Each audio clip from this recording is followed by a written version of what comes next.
warahmatullahi wabarakatuh.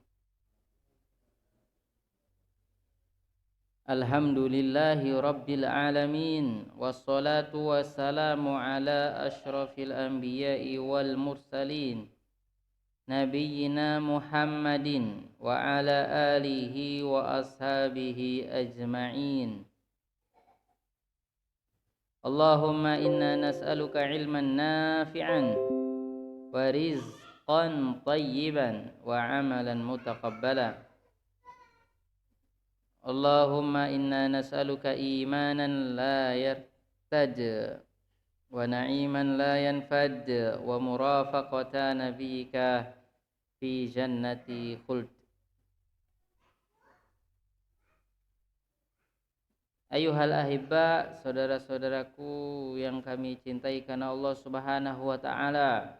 Kita lanjutkan kajian kita tentang sirah Nabi Muhammad sallallahu alaihi wasallam dalam manzumah Al-Urjuzah Al-Mi'iyah fi sirati khairil bariyah karya Al-Imam Ibnu Abil Izzi Al-Hanafi rahimahullah rahmatan wasi'ah. Kita memasuki bait ke-13. Amaluhu ma'a sayyidati Khadijah wa zawajuhu minha wa abna'uhu sallallahu alaihi wasallam. Ya, malam ini kita akan membahas tentang bekerjanya Nabi kepada Sayyidah Khadijah dan menikahnya Nabi dengan Sayyidah Khadijah, Bunda Khadijah, dan anak-anak Nabi sallallahu alaihi wasallam dari Bunda Khadijah bintu Khuwailid. Kita baca qala al-imam rahimahullah wa sarana wa syami ashraful wara fi ami khamsatin wa ishrina dzkura. Ya, di bait ke-13 wa sarana Syam. Jadi Nabi Muhammad sallallahu alaihi wasallam bepergian menuju Syam. Syam itu kalau sekarang negara yang kita kenal dengan Palestina, Jordania, Yordania, apalagi Libanon, kemudian Suriah, itu ya. Dulu satu aja sebutannya Syam. Nah, ya, jadi negara itu, jadi Libanon, Palestina, Yordania, sama Suriah. Nah, ya, Palestina sampai sekarang belum beres dan tetap menjadi PR umat Islam sampai hari kiamat. Suriah juga masih bergejolak. Karena memang seperti itu, sudah sunatullah. Sebagian umat Islam tuh ada yang sakit di rumah sakit nggak bisa ngapain-ngapain, ada yang koma 2 tahun, bahkan seumur-umur koma, ada yang lumpuh, ada yang bekerja siang malam lembur, ya, ada yang sholat, ada yang berjihad. Nah, itu sudah sunatullah. Hendaknya umat Islam saling mendoakan satu sama lain. Memang seperti itu.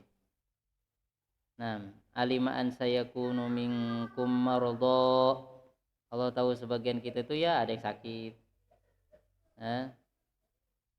Wa akharuna yuqatiluna fi sabilillah. Sebagian berjuang di jalan Allah. Nah, ya itulah fakta kehidupan.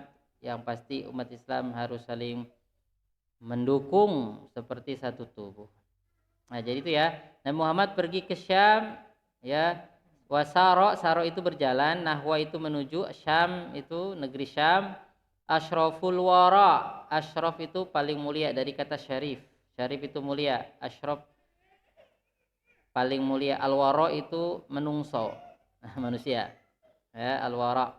Nah, al-wara artinya insan. Jadi insan paling mulia berangkat menuju Syam. Fi ami khamsatin wa ishrina dzkura, ketika usianya menginjak 25 tahun.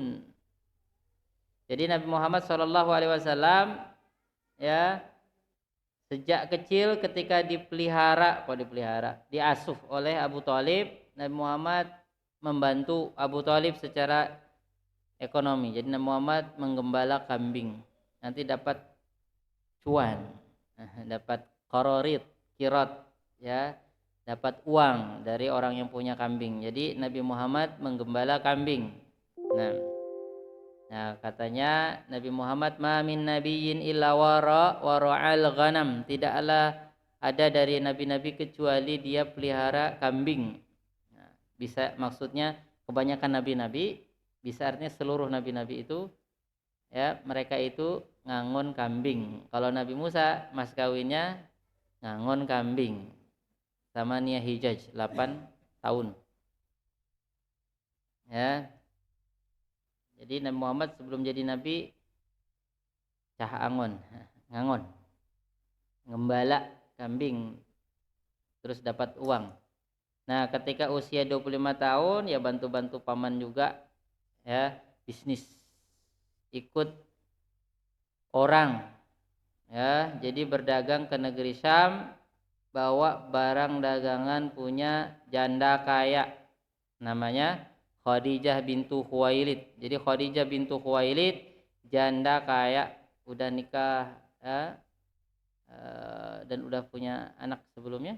Nah, atau belum? Astagfirullahaladzim. Jadi Bunda Khadijah itu janda, nah, terkenal dan terpandang. Nabi Muhammad bekerja ya sebagai apa? Karyawan. Nah, bawa barang ke Syam. Terus di sini bait ke-14, jadi usia Nabi Muhammad 25 tahun.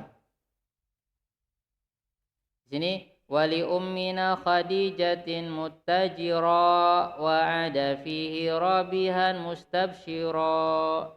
Ya. Jadi pergi ke Syam untuk menjadi apa? Karyawan, bukan karyawannya apa ya? Ya wakil gitu ya, bawa barang dagangannya Khadijah. Naam ke Syam muttajira. Jadi li umina bawa barang dagangan ibu kita Khadijah ya. Nah, jadi bawa barang dagangan Khadijah. Kemudian wa ada fihi rabihan mustabsyira. Terus selesai pulang untung sambil senang bahagia ya, mustabsyira. Jadi Nabi Muhammad pulang barang dagangannya untung. Nah, kalau kita kan sering jual beli bancos, untung. Berapa kali nyoba udah beli alat-alatnya nggak, alat-alatnya nganggur, tokohnya nganggur, rukonya nganggur, tinggal meja-mejanya dijual kembali. Nabi Muhammad alhamdulillah ya waktu bawa barang dagangan Khadijah robihan mustabsyira, untung besar. Nah, waktu itu Nabi Muhammad bersama karyawan yang lain, namanya Maisarah. Ya, namanya Maisarah. Jadi Maisarah itu cowok atau cewek? Kalau Indonesia cewek. Jadi Maisarah itu cowok. Nah, itu karyawannya Khadijah juga. Jadi Khadijah suruh memperhatikan Nabi Muhammad bagaimananya. Nah, ya akhirnya disampaikan Nabi Muhammad luar biasa, akhlaknya bagus sekali, bisnisnya bagus sekali. Ya, kira-kira apa yang terpikir sama Bunda Khadijah? Nabi Muhammad viral di Makkah, orang yang terpercaya, keturunan terpandang Quraisy, nasabnya ma'ruf sampai Nabi Ismail. Ya, keturunan Nabi Ibrahim, orangnya baik, ganteng, ada janda kaya, baik juga. Kira-kira apa? Ya fitrah manusia tertarik. Nah, tapi sudah pernah kita jelaskan ya, Jadi Bunda Khadijah itu tertarik sama Nabi Muhammad, wallahu a'lam. Kalau kita kumpulkan beberapa qarain ya, itu karena tertarik melihat memang pada diri Nabi Muhammad itu ada ciri-ciri calon orang baik, bahkan calon nabi. Karena ahli kitab ya, orang yang membaca Taurat dan Injil itu tahu banget tentang ciri-ciri fisik nabi akhir zaman. Nah, makanya nanti ketika Nabi Muhammad udah nikah dengan Khadijah dan dapat wahyu, Khadijah santuy aja, Nabi Muhammad ketakutan. Bergetar Nabi Muhammad. Ya, karena malam-malam di gua apa? Gua Hiro. Jabalnya jabal apa? Gunung Nur, disebut Gunung Nur. Ya, karena di situ cahaya Al-Qur'an, maksudnya wahyu, makanya disebut Jabal Nur. Nah, di puncaknya itu ada lubang. Nah, Muhammad masuk situ. Nah, lubangnya disebut Hiro. Nah, di situ Nabi Muhammad naik turun Khadijah dari bawah siapin makanan. Pas malam-malam bulan Ramadan ada makhluk asing. Ya, datang. Tiba-tiba mendekap Nabi Muhammad 3 kali. Suruh Nabi Muhammad baca. Iqra. Kata Nabi Muhammad, ma'an Nabi Qari. Aku nggak bisa baca. Didekap sampai sesak Nabi Muhammad sampai 3 kali. Kemudian Iqra bismi rabbikal ladzi khalaq. Nah, setelah itu Nabi Muhammad ketakutan. Ya, pulang ke rumah Bunda Khadijah enggak takut. Nabi Muhammad khawatir, ini akhafu ala nafsi. Saya takut terjadi sesuatu. Biasanya kan kalau ada anak muda masuk hutan di dalam gua malam-malam pulang-pulang nggak beres. Nah, kalau Nabi Muhammad khawatir, ya wajar, tapi bukan karena sesuatu yang membuat Nabi Muhammad gila. Nah, kalau orang yang bertapa itu kan jadi gila. Kalau Nabi Muhammad enggak, karena yang datang beda. Nah, ini malaikat Jibril betul-betul membawa wahyu Allah Subhanahu wa taala. Tapi gaibnya itu sama-sama alam gaib. Nah, kebanyakan manusia lebih percaya sama setan-setan atau penunggu-penunggu tempat, kerasukan ini, arwah nenek moyang, arwah leluhur, percaya banget ya nggak? Makanya kalau di hutan jangan macam-macam sama arwah leluhur. Ah, ya nggak? Harus begini. Tapi kalau sama malaikat bodoh amat, nggak percaya. Kalau rajin sholat nanti malaikat mencatat, kalau rajin pengajian malaikat mendoakan, bodoh amat, nggak terlalu percaya.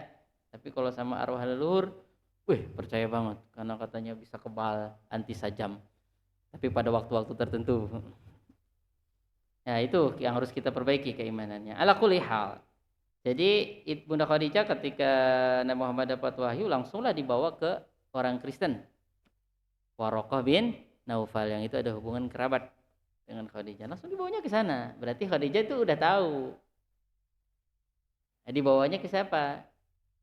Ke Waraqah bin Naufal, yang itu memang kalau orang Kristen akan karena ulama-ulama Kristen ya yang berpegang teguh dengan ajaran Nabi Isa alaihi salatu wassalam itu memang sedang menunggu Nabi akhir zaman. Nah, dan ciri-cirinya begini.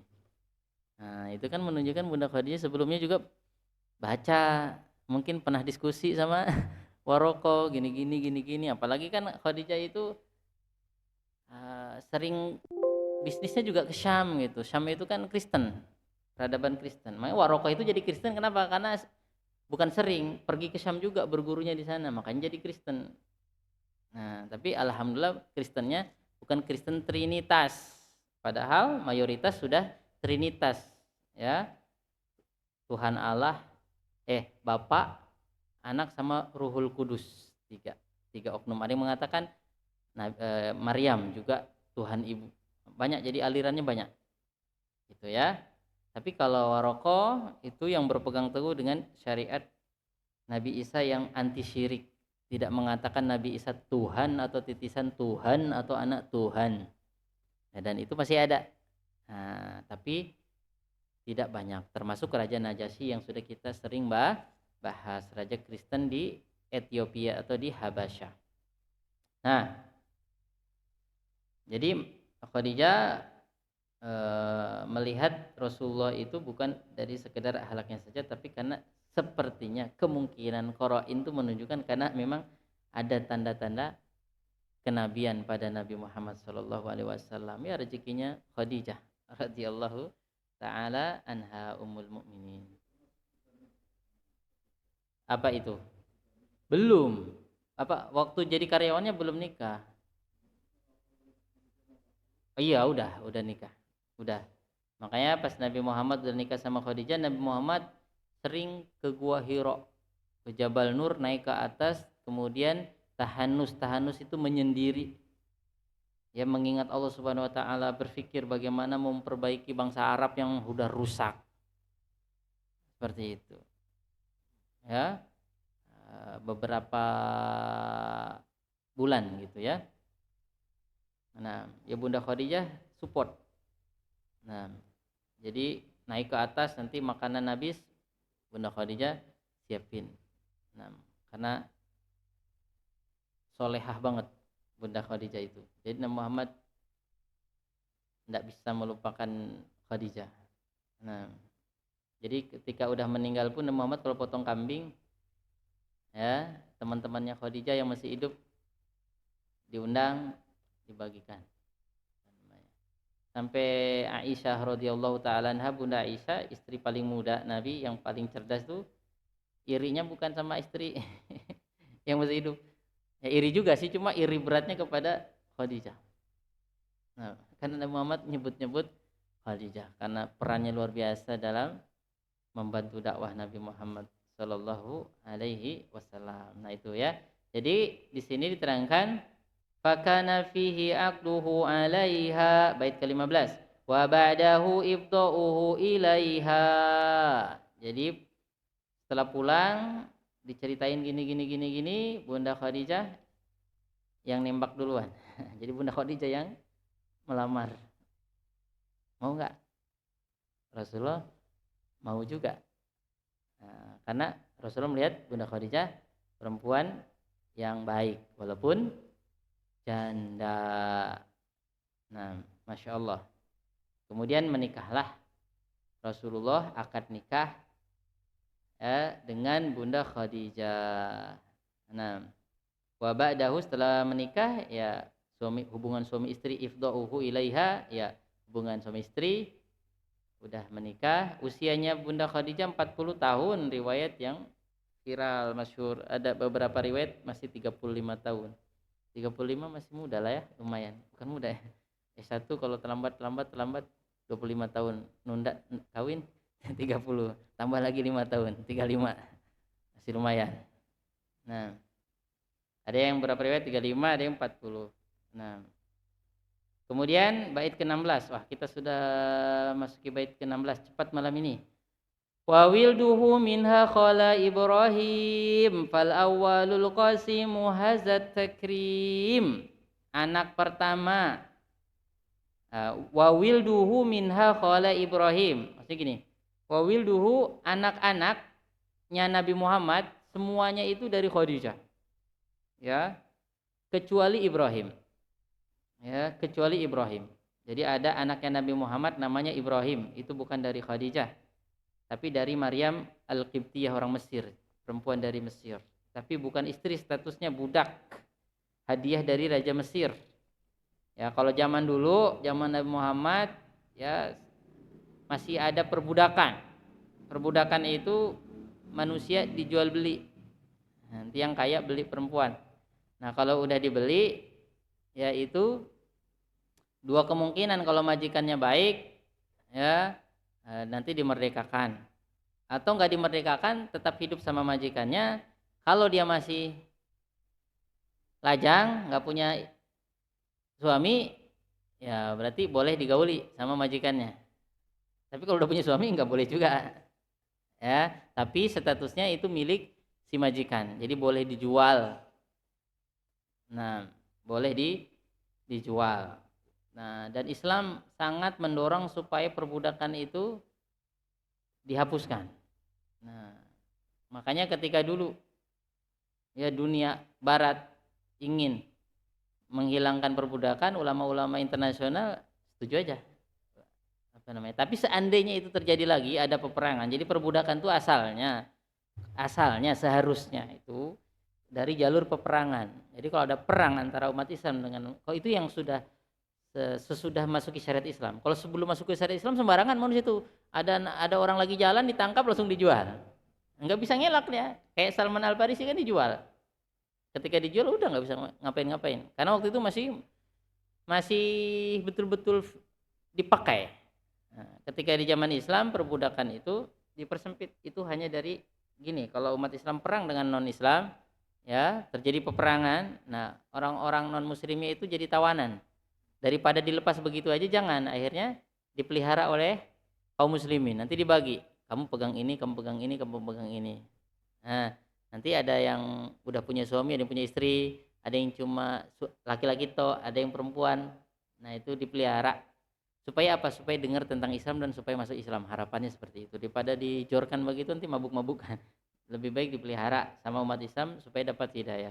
Dan kalau budak itu harusnya dihormati, ya, dirawat, tidak boleh diberi pekerjaan yang di luar kemampuannya, nggak boleh dipukul. Ya pokoknya harus dihormati. Cuma kelemahannya itu saja.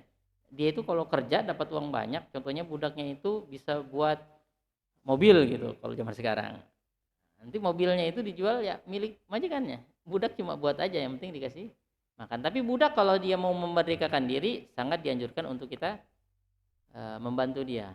Nanti majikannya, udah kamu boleh merdeka kalau kamu nebus katakanlah 25 juta atau 50 juta. Udah dia bekerja cari uang segitu, dicicil bisa mukatab atau langsung kontan seperti yang terjadi pada Salman Al Farisi. Ketika mau merdeka, kata orang Yahudi ya harus bayar emas sekian gram kalau kita berapa ukiyah waktu itu, jadi emasnya lumayan, sama pohon kurma sekian batang, dulu kan berharga pohon kurma itu. Akhirnya para sahabat membantu pohon kurma dan Rasul dapat emas dikasihkan ke bosnya itu majikannya, akhirnya Salman merdeka. Nah, intinya begitu, kalau udah merdeka nggak boleh jual beli, nah, seperti itu. Nah itu ya Maria Al-Qibtiyah. Jadi perempuan Mesir itu budaknya Raja Mesir. Waktu itu Raja Mesir didakwahi tentang Islam, tapi apa? Enggak masuk Islam tapi sangat menghormati Nabi Muhammad. Akhirnya bentuk penghormatannya Nabi Muhammad diberi hadiah minyak wangi dan keledai. Terus dikasih budak perempuan ini. Nah, Nabi Muhammad gauli lahir anak namanya Ibrahim. Nah, umurnya enggak lama ya, sekitar berapa tahun saja meninggal, pas meninggal gerhana matahari. Nah itu yang kisahnya yang pernah kita jelaskan. Nah ya, jadi Ibrahim itu dari siapa? Maria Al-Qibtiyah, statusnya budak. Nah yang asalnya hadiah dari Raja Mesir. Terus anak pertama Nabi siapa di sini? Fal awwalul Qasimu hazat takrim. Anak pertama namanya Qasim. Jadi Nabi Muhammad menikah sama Bunda Khadijah, ya belum jadi nabi ya, belum jadi nabi, lahirlah anak namanya Qasim. Nah, kemudian punya anak lagi, wa Zainabun wa Ruqayyatun wa Fatimah. Nah, kemudian punya anak perempuan Zainab. Kemudian punya anak lagi perempuan Ruqayyah. Punya anak lagi namanya Fatimah. Nah, Fatimah itu anaknya Nabi Muhammad Shallallahu Alaihi Wasallam. Kemudian punya anak lagi namanya Ummu Kulthum. Walahunna Khatimah. Jadi ada yang mengatakan anak paling terakhir itu Ummu Kulthum. Ada yang mengatakan anak paling terakhir Fatimah. Nah, Fatimah. Nah itu ulama berbeda pendapat tentang hal tersebut, tapi wallahu a'lam Fatimah itu paling terakhir, paling kecil ya. Kemudian bait ke-18, wa tahiru thayyibu Abdullah wa qila kullu ismin li fardin zahi. Ya, kemudian ada anak namanya Thahir Thayyib Abdullah. Ada ulama mengatakan Nabi Muhammad punya anaknya Thahir, ada juga punya anak namanya Thayyib, juga punya anak namanya Abdullah. Tapi yang betul kata Imam Nawawi, jadi ada lagi anaknya Nabi Muhammad Abdullah. Abdullah itu punya panggilan At-Thahir, At-Thayyib. At-Thahir, At-Thayyib.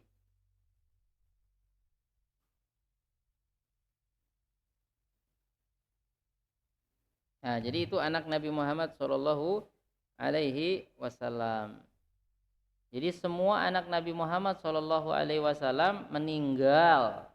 Ya, di sini bait ke-19, wal kullu fi hayatihi dzaqul himam wa ba'dahu Fatimah binisfi am.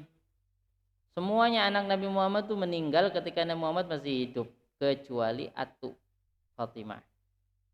Nah, Fatimah meninggal setengah tahun setelah Nabi Muhammad, 6 bulan, 1 semester. Nah, setelah Nabi Muhammad meninggal 6 bulan kemudian Fatimah meninggal. Kalau sebelumnya ya sudah meninggal ketika Nabi Muhammad masih hidup. Ya, Qasim ketika Nabi Muhammad masih hidup, bahkan belum jadi nabi. Ya, Zainab meninggal ketika Nabi Muhammad masih hidup.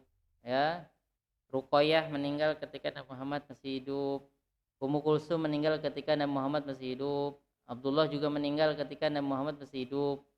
Ya, ini di Mekah semua. Nanti yang di Madinah cuma satu, Ibrahim. Lahir di Madinah. Yang kerennya pas Ibrahim meninggal itu gerhana matahari secara ilmu falak bisa ketemu. Nah, jadi itu gerhana mataharinya jam berapa, hari apa, gerhana mataharinya total apa cincin itu. Jadi hadis Nabi yang menceritakan bahwa Ibrahim ketika meninggal pas gerhana itu terkonfirmasi dengan ilmu falak, ilmu astronomi. Jadi yang mengatakan hadis Nabi itu palsu, bual-bualan orang Islam, perkataan Nabi itu bual-bualan Islam itu terbantah. Jadi memang perkataan Nabi Muhammad SAW itu dijaga sama ulama Islam. Jadi harus diriwayatkan dengan sanad yang terjaga. Jadi sistem sanad itu terkonfirmasi dengan sains. Jadi memang di zaman Nabi Muhammad, ketika Nabi Muhammad di Madinah itu gerhananya gerhana apa saja. Ketika Nabi Muhammad di Mekah gerhana apa? Nah itu. Pernah Nabi Muhammad hari rayanya pas hari Jumat. Kan kata Nabi kalau hari raya Jumat yang sudah sholat Idul Fitri tidak wajib sholat Jumat. Nanti ya kalau kita hari Jumat yang mau langsung tetap berenang ya nggak usah lagi sholat Jumat. Ya, kenapa? Karena sudah sholat Idul Fitri. Jadi kalau Idul Fitrinya hari Jumat, dan pernah di zaman Nabi hari rayanya pada hari Jumat, dan itu juga bisa dilacak dengan ilmu falak. Berapa kali Nabi ngalami itu? Nah, tahun berapa? Seperti itu. Alhamdulillah. Nah, itu. Jadi nanti mudah-mudahan di sini juga ada yang mewarisi ya di SD ITZ bin Sabit Pasir ada pelajaran ilmu falaknya, ya kan? Nah, ya langsung beli cake yang saingan NASA juga. Elon Musk. Nah, jadi bukan ilmu falak tradisional, juga ilmu astronomi modern ya. Tapi kapan? Insya Allah dalam tempo waktu yang singkatnya. Wallahu a'lam. Insya Allah. Ada ulama Muhammad Yasin Padangi, ulama Indonesia, itu tinggal di Mekah. Ya, dikenal dengan Musnidud Dunia, terkenal satu dunia itu, orang Padang. Itu bukan ahli hadis saja, ya, tapi ahli ilmu falak juga. Masya Allah. Mudah-mudahan ya banyak pewarisnya. Insya Allah di Indonesia juga banyak yang ahli falak. Nah, tapi kita harus mewarisi. Jadi bukan sekadar pakai astronomi, tapi tetap juga kita pelajari dalil-dalil syar'inya, biar nggak murni anulah ilmu sains saja. Karena memang kita diperintahkan melihat peredaran bulan, matahari untuk kita tambah yakin atas kebesaran Allah dan untuk hari-hari dan jadwal-jadwal ibadah. Nah, manazilul qamar. Naam. Jadi semuanya udah nikah, yang cewek-cewek ini anaknya Muhammad udah nikah semua, anak perempuannya. Ya, udah nikah semua. Nah, ya, Zainab nikah sama Abul As. Zainab nikah sama Abul As ketika masih di Mekah. Ya, tapi pas perang Badar Abu As itu masih apa? Masih musyrik, masih musyrik. Akhirnya dipisah.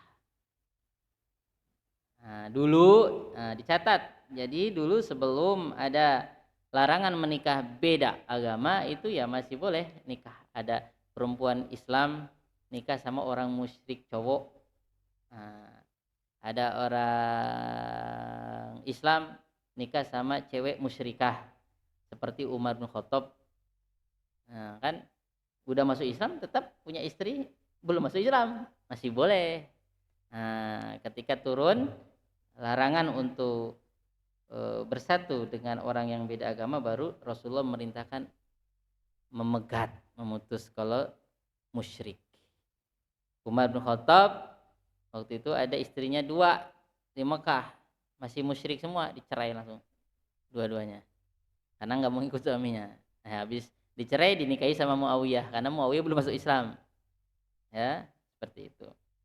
Ya, termasuk Zainab. Nah, nanti Abul As masuk Islam lagi setelah ditawan, kemudian masuk Islam, ya masuk Islam kemudian nyatu lagi. Nah, Abul Abul As. Nah, waktu nyatu lagi nggak perlu akad nikah lagi, udah apa namanya. Itu Zainab. Nah, Ruqayyah juga udah nikah. Ruqayyah itu nikahnya sama siapa? Anaknya Abu Lahab. Tahu Abu Lahab? Pasti tahu lah. Ya. Jadi Ruqayyah nikah sama anaknya Abu Lahab. Nah,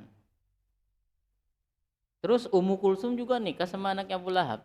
Dulu Nabi Muhammad sama Abu Lahabin itu waduh akrab banget. Ya.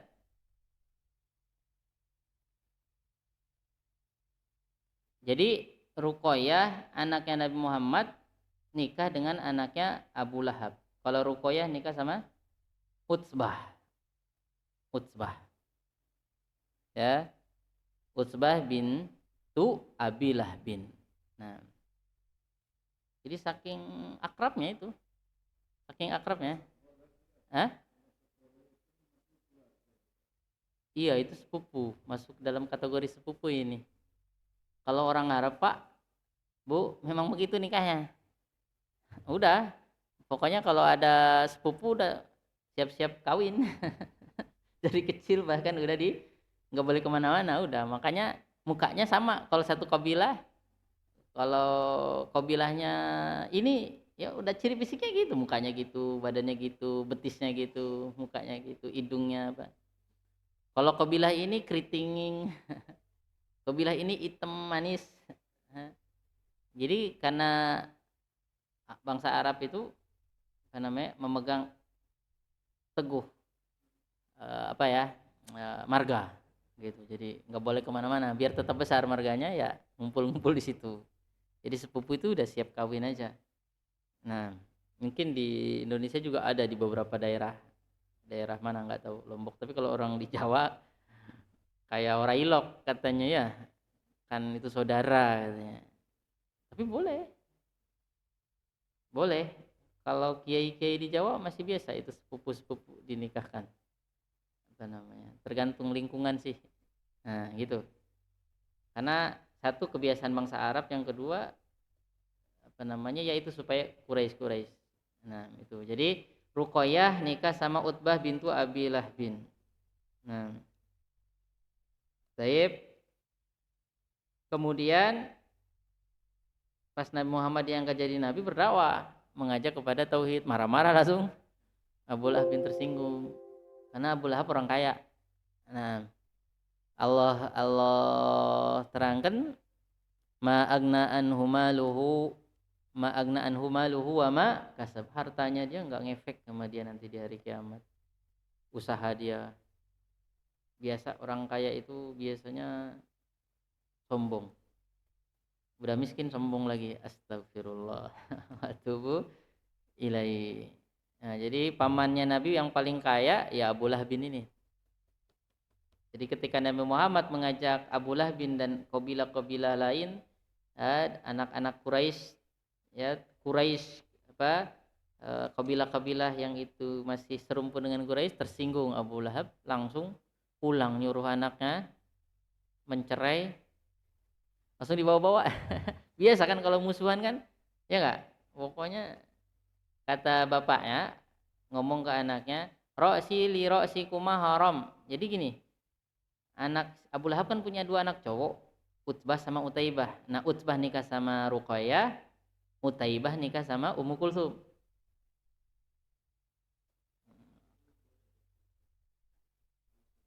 Boleh. Oh, udah azan ya. Perasaan baru 1 menit. Yang penting bukan khutbah Jumat. Kalau khutbah Jumat malas dan kelamaan. Apa ya? Gimana? Boleh. Boleh. Oh, enggak boleh. Kalau itu kan beda. Cuma rezekinya anak, adik kakak. Apa namanya gini aja. Ini adik kakak, ini adik kakak. Boleh. Uh-uh. Boleh banget. Nah, yang nggak boleh itu apa namanya menikahi laki-laki nikahin mbaknya, adiknya mbaknya juga dinikahin. Kalau mau ya wanita lain. Tidak boleh. Wa anta jama'u bainal ukhtain. Kita mengumpulkan dua saudari. Seperti itu. Rasulullah ditawarin anaknya Hamzah cewek. Nggak boleh karena Hamzah satu susuan dengan Nabi Muhammad walaupun bukan susu kan apa bukan jadi saudaranya itu karena susuan karena dulu Hamzah nyusu dari siapa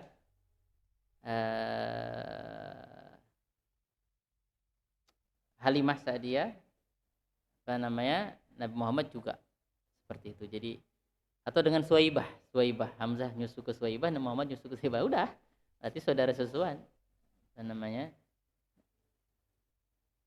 nah ala kulihal ditawarin adiknya Hamzah nah seperti itu.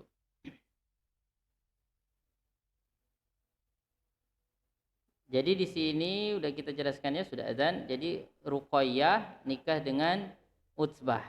Ummu Kulsum nikah dengan Utaibah. Nah, ketika turun surat Tabat ya, Abu Lahab mengatakan kepada kedua anaknya ceraikan semua anaknya Muhammad. Seperti itu. Akhirnya diceraikan. Yang galak banget nih Utaibah. Utaibah langsung datang ke Nabi Muhammad, "No, anak lo, ikut-ikutin bapaknya."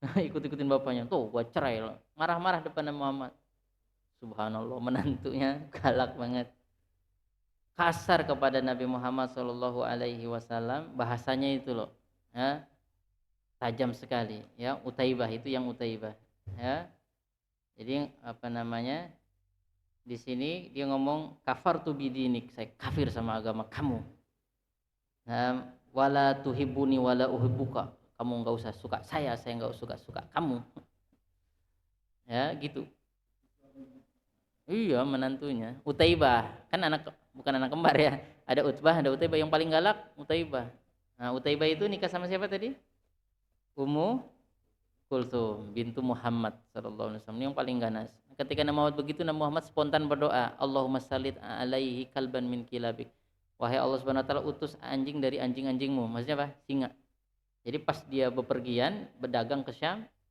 yaitu bapaknya takut Abu Lahab dan Muhammad tuh pas doa itu disampaikan viral sampai Abu Lahab dengar kan cerita pastilah si Utaibah tadi saya diginiin sama Muhammad bin Abdullah yang itu mantan mertuanya akhirnya pas perjalanan dagang di daerah Zarqa daerah Syam itu Abu Lahab udah pesan tolong dijaga si ini siapa si Utaibah ya nanti kalau dia tidur atau apa dikelilingi jangan di pojok takut doanya Nabi Muhammad berjalan bekerja akhirnya apa terjadi apa yang ditakutkan jadi pas mereka dalam perjalanan yaitu singa itu cium-cium aja yang lain nggak dimakan yang dimakan Utaibah dicabik-cabik nah, jadi Abu Lahab tuh takut banget sama doanya Nabi Muhammad akhirnya apa yang ditakutkan terjadi nah itu mati kafir itu kalau siapa Utaibah kalau Utbah masuk Islam pas Nabi menaklukkan Mekah masuk Islam tapi udah bukan suaminya Ruqayyah ya sudah masuk Islam. Nah, jadi Ruqayyah pas diceraikan sama anaknya sama suaminya, kemudian Rasulullah menikahkan dengan temannya Rasulullah siapa? Utsman bin Affan, nikah dengan Utsman bin Affan. Nanti Utsman bin Affan sama Ruqayyah hijrah ke Ethiopia, Habasyah. Sampai sana punya anak Abdullah, terus balik lagi. Jadi Ruqayyah itu hijrah sama Utsman. Nanti pas di Madinah habis pulang perang Badar sakit Ruqayyah, tahun kedua Hijriah meninggal. Utsman tuh sampai nggak ikut perang Badar, ngerawat istrinya. Rasulullah, kamu nggak jangan ikut perang Badar, rawat istri kamu karena anaknya Rasulullah. Ya, seperti itu. Nah, kemudian nanti di tahun ketiga Rasulullah ketika Ruqayyah meninggal, Rasulullah menikahkan Utsman dengan Ummu Kulsum. Nah, insya Allah kita lanjut pembahasan anak-anak Nabi Muhammad Shallallahu Alaihi Wasallam di pertemuan berikutnya. Barakallahu fikum, subhanakallahumma bihamdika, asyhadu an la ilaha illa anta, astaghfiruka wa atubu ilaika. Wassalamualaikum warahmatullahi wabarakatuh.